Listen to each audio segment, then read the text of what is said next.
39% of car buyers say they regret their purchase. Top 3 reasons: they regret the model they got, they realized they couldn't afford the car, or they felt like they didn't shop around. Did you notice anything with that list?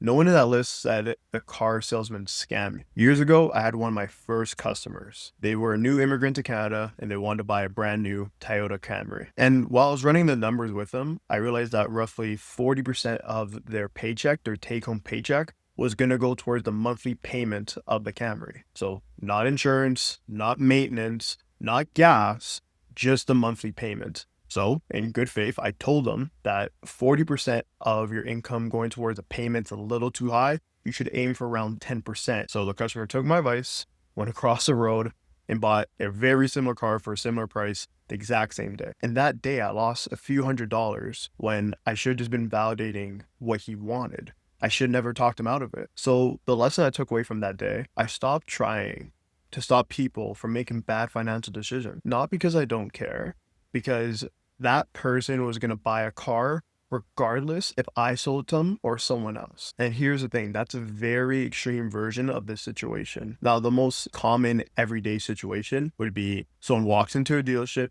they buy a car, and later down the road, 1 to 3 years, then they realize, oh shoot, maybe I can't afford this. I ran the math, and the average car in Canada is selling for just shy of $75,000. I have all the MSRPs of 2026s and 2027s, and I even have their discount, and it's averaging at $6,300 of discount.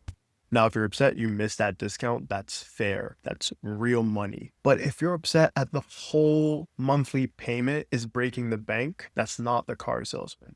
That's you choosing a car that's essentially out of the budget. So remember in the beginning when I mentioned that 39% of people regret buying their car?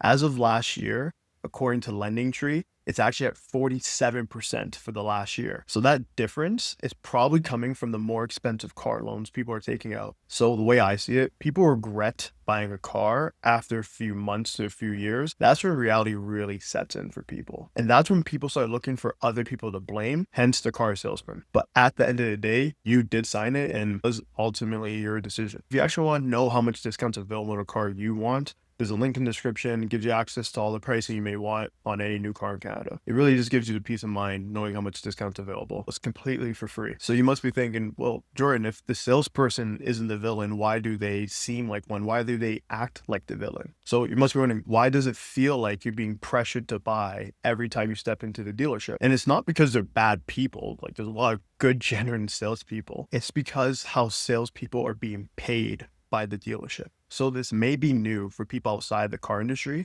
but car salespeople don't get paid a salary. Car salespeople get paid on something called a draw. A draw in the simplest way is a loan on future commissions. So for example, let's say the dealership gives you a draw of $2,000 for the month. So if you sold $3,000 worth of commissions of cars, then you get $1,000 extra dollars and you paid back that loan of $2,000. But what if you only sold $1,500 worth of commission? Now you're $500 in the hole. And now your draw for next week is $2,500. Now imagine the pressure that creates. Now picture that salesperson with 2 kids in the family. Imagine paying down a mortgage, paying down rent, you have insurance, you have a million other bills. So every customer, first salesperson that walks out without buying, essentially digs themselves deeper into that hole. That pressure of a draw really changes some people. I've seen car salesmen put people into cars that they shouldn't be in. And I hope you see that car salesmen don't wake up evil to just trying to make a living. Now, if you compare this to a flat commission model, that changes everything. So a flat commission is essentially that the car salesman gets paid the same fee regardless of how much discounts given out or what car they actually sell them. So the salesperson still wants to sell you the car, but at least they're not going to be fighting you for every last dime, and they're not going to be in the hole if they don't sell your car.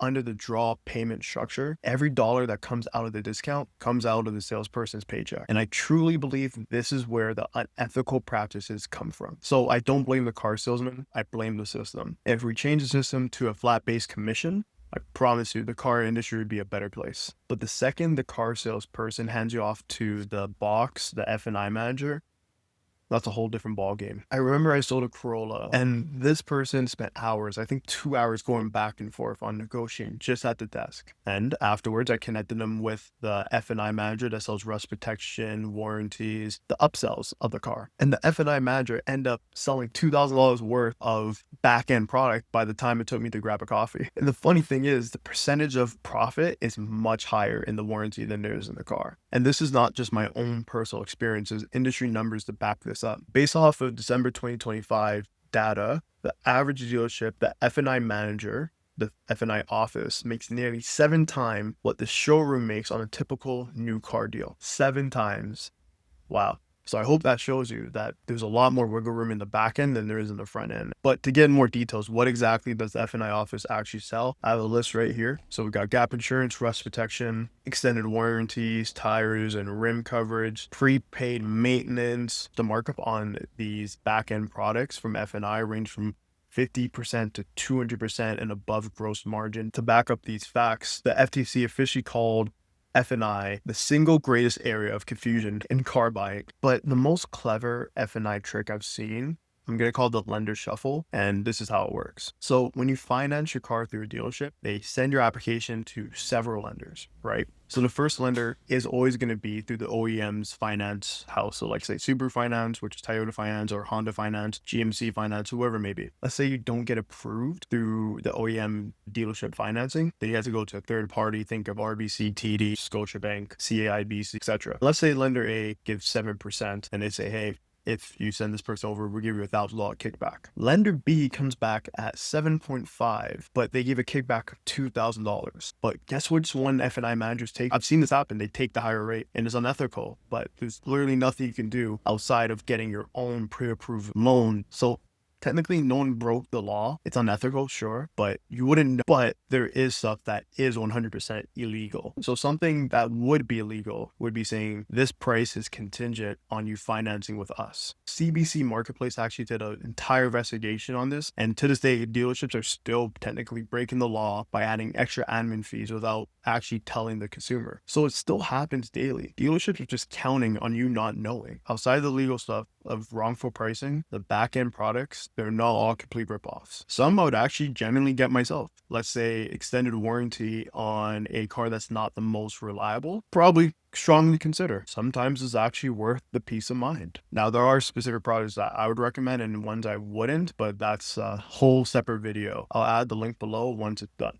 Now, if you walk into a dealership and you don't get played, you don't have to be an expert or a former car salesperson or someone that helps people buy cars. You just need to know 3 numbers. So number 1, the out the door price. So not the sticker price, not the MSRP, not the monthly payment, the out the door price. Basically, what's the cash price if you paid with a check? Number 2, a line item breakdown. Getting this breakdown shows exactly how much you're paying for every single thing when you're buying that car, including environmental fees, tire fees, and specifically watch out for any type of admin fees, anything that doesn't look legitimate. I have a whole video on that below actually. Number 3, the actual lender rate. So the only way to beat that is to get your own pre-approved loan from a bank or a credit union and bring that rate with you so then the finance manager can beat it. And that's essentially the only way to beat the lender shuffle of the finance manager picking the rates that's best for them and not for you. The 3 numbers we just went over, they will save you thousands of dollars. If you want a full breakdown what happens in the F&I office,